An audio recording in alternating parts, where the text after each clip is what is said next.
মাত্র ১ কাপ সুজি দিয়ে এবং আলু দিয়ে কত সুন্দর যে পুরি তৈরি করা যায় সেটা এই ভিডিওটি না দেখলে বুঝতে পারবেন না। এই পুরিটি যদি আপনি একবার বানিয়ে খান তাহলে কিন্তু কখনোই আর লুচি বা পরোটা বানিয়ে খাবেন না। এতটাই এটা সুস্বাদু হয়, আর এটা বানানো যে কতটা সহজ এই ভিডিওটা না দেখলে কিন্তু বুঝতেই পারবেন না। তো ভিডিওটি দেখুন, আশা করি আপনাদের ভালো লাগবে। যদি ভালো লাগে তাহলে আমার ভিডিওতে একটা লাইক দিয়ে চ্যানেলটিকে সাবস্ক্রাইব করে নেবেন, আর পাশে থাকা যে বেল আইকনটা থাকবে ওটাতে প্রেস করতে ভুলবেন না। আর ভালো লাগলে অবশ্যই একটা কমেন্ট করে জানাবেন। তো তাহলে চলুন ভিডিওটি শুরু করে দিই। তো তার আগে নমস্কার, কেমন আছেন সবাই? আশা করি ভালো আছেন। শুভ্র শান্তি ব্লগে আপনাদের সবাইকে স্বাগত জানাই, আমি শান্তি। তো এই পুরিগুলো বানানোর জন্য প্রথমেই আমি নিয়েছি ১ কাপের মতো সুজি, তারপর নিয়েছি ১ কাপের মতো গরম জল। এখানে আমি গরম জলটাকে নিয়েছি, এতে করে সময়টা কম লাগবে। তাই এটাকে নিয়ে মিশিয়ে এইভাবে আমি রেখে দিচ্ছি। তো দেখতেই পাচ্ছেন এখন কিন্তু অনেকটাই পাতলা মনে হচ্ছে। একটু পরেই কিন্তু জলটাকে টেনে নিয়ে সুজিটা একদম ফুলে যাবে। তো আপনারা দেখতে পাবেন কিভাবে কি হয়। তো আমি ৫ মিনিটের জন্য আলাদা একটা জায়গায় রেখে দিচ্ছি। তারপর আমি কি করেছি, আমি কয়েকটা আলু আগে থেকে সেদ্ধ করে রেখেছিলাম, তো ওটাকে গ্রেট করে নিচ্ছি। তো আজকে আলু আর সুজি দিয়ে পুরিটাকে বানাবো, তাই আলুটাকে একটু বেশি করে নিয়েছি।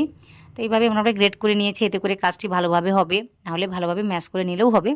তো যেভাবে সম্ভব সেভাবে কাজটিকে করে নেবেন। তো ৫ মিনিট পরেই দেখাচ্ছি, দেখুন কতটা টেনে নিয়েছে জলটাকে, একদম কি বলবো, একটা গাঢ় পেস্ট হয়ে গিয়েছে। তো এইভাবে কিন্তু হয়ে যাবে। আপনারা চাইলে কিন্তু জলের পরিমাণটা কমিয়ে দিতেও পারেন, এতে করে আর আটা বা ময়দাটা অ্যাড করতে হবে না। তো এখানে আমি অ্যাড করব, কারণ এখানে একটু জলের পরিমাণটা বেশি আছে, তাছাড়া আলুটাকে একটু বেশি করে নিয়েছি। তো এর মধ্যে আমি আলুটাকে দিয়েছি, তারপর কিছু মশলা অ্যাড করছি। তো এখানে আমি ১ চামচের মতো গোটা জিরে, তারপর একটু ওই জোয়ান দিয়েছি ১ চামচের মতো, তারপর চিলি ফ্লেক্স যেটা বলে লঙ্কার, যে কুচি কুচি করে দিয়েছি ওটাকে কেটে, তারপর একটু ধনেপাতা কুচি দিয়েছি। তো মোটামুটি পরিমাণটা বুঝে শুনে এখানে আমি লবণটাকে দিয়েছি। লবণটাকে দেওয়ার পর আমি এখানে অ্যাড করব ময়দা, কারণ এখানে একটু জলটাকে বেশি করে দিয়ে রেখেছিলাম সুজির মধ্যে। তো মোটামুটি একটা সুন্দর করে ডো তৈরি করে নেওয়ার জন্য কিন্তু আটাটাকে দিতে হবে, বা এখানে ওই যে আটাটাকেও দিতে পারেন। আজকে আমি ময়দা দিয়েছি। তো দেখতেই পাচ্ছেন কতটা লাগছে বা কীভাবে আমি কাজটি করেছি। তো হাফ কাপের একটু বেশি লেগেছে এখানে, ময়দার কথাই বলছি। তো ওটা দিয়ে সুন্দর করে একটা ডো মেখে নিচ্ছি। তো দেখতেই পাচ্ছেন হাতে কিন্তু এইভাবে লেগে লেগে যাবে। তো এতে ভয় পাওয়ার কিছুই নেই, হাতে একটু তেল লাগিয়ে নিয়ে এইভাবে কাজটি করলে কিন্তু সেভাবে অসুবিধা কিছু হবেই না। তো প্রথমে আমি কয়েকটা লেচি এভাবে তৈরি করে নিচ্ছি, তারপর হাতে একটু তেলটাকে লাগিয়ে নিয়ে কাজটিকে করব। তো সব কিছুই দেখিয়ে দেবো। ওই যে বললাম, আপনারা চাইলে কিন্তু আটাটাকেও ইউজ করতে পারেন। তাছাড়া সুজির মধ্যে যদি একটু জলটাকে কম করে দেন তাহলে কিন্তু অতটা ময়দা বা আটা কিছুই লাগবে না, এমনিতেই কিন্তু আলু দিয়েই এটাকে তৈরি করে নেওয়া যায়। তো মোটামুটি বাইন্ডিংয়ের জন্য একটু দিয়েছি, এতে করে জিনিসটা ভালোভাবে তৈরি করা যাবে। তো মোটামুটি সমস্ত কটা লেচি তৈরি করে নেওয়ার পর এখানে আমি বেলনি কাঠে একটু তেলটাকে লাগিয়ে নিয়েছি, তারপর এগুলোকে বেলে নিচ্ছি।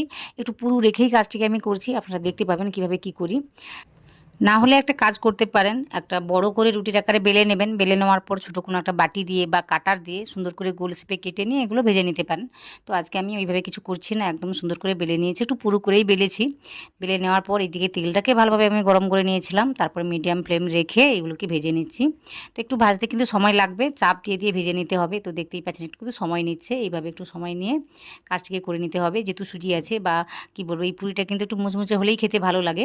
তো একটু সময় নিয়ে লাল করে একটু ভেজে নিচ্ছি। তো দেখতেই পাচ্ছেন এইভাবে ফুলে ফেঁপে উঠেছে, দেখতে কিন্তু দারুণ হয়েছে। খেতে যে কতটা ভালো হয় সেটা একবার না বানিয়ে খেলে বুঝতেই পারবেন না কতটা টেস্টি হয়। তো একবার বানিয়ে দেখুন, তারপর আমাকে জানাবেন। তো দেখুন একই রকম করে গ্যাসের ফ্লেমটাকে আমি মিডিয়াম করে রেখেছি, তেলটাকে কিন্তু ভালোভাবে গরম করে নিতে হবে। তারপর এইগুলোকে দিয়ে এইভাবে চাপ দিয়ে দিয়ে কাজটিকে করে নিতে হবে। আর তেলটা যদি ভালো গরম থাকে তখন কিন্তু আর চাপ দিয়ে দিয়ে কাজটা করতে হবে না, এমনিতেই কিন্তু ফুলে ফেঁপে উঠবে। আর যখন তেলটা হালকা গরম থাকবে তখন কিন্তু এভাবে একটু চাপ দিয়ে দিয়ে কাজটি করলে সুন্দরভাবে কাজটি হয়ে যায়। তো দেখতেই পাচ্ছেন প্রতিটা পুরিই কিন্তু এভাবে ফুলকো হয়েছে, দেখতে দারুণ হয়েছে। আর এইগুলো সহজে কিন্তু চুপসে যায় না, অনেকক্ষণ ধরে এইভাবে ফোলা ফোলা থাকে, দেখতে দারুণ লাগে। আর আশা করি আপনাদের রেসিপিটি ভালো লাগছে। যদি ভালো লেগে থাকে তাহলে আমার ভিডিওতে একটা লাইক দিয়ে চ্যানেলটিকে সাবস্ক্রাইব করে নেবেন, আর পাশে থাকা যে বেল আইকনটা থাকবে ওটাতে প্রেস করতে ভুলবেন না। আর একটা কমেন্ট করে জানাবেন রেসিপিটি কেমন লাগলো, তো অবশ্যই একটা কমেন্ট করবেন। তো আশা করি আজকে রেসিপিটি আপনারা সম্পূর্ণ দেখেছেন। আপনারা যারা দেখেছেন আপনাদের সবাইকে অনেক অনেক অনেক ধন্যবাদ জানাই।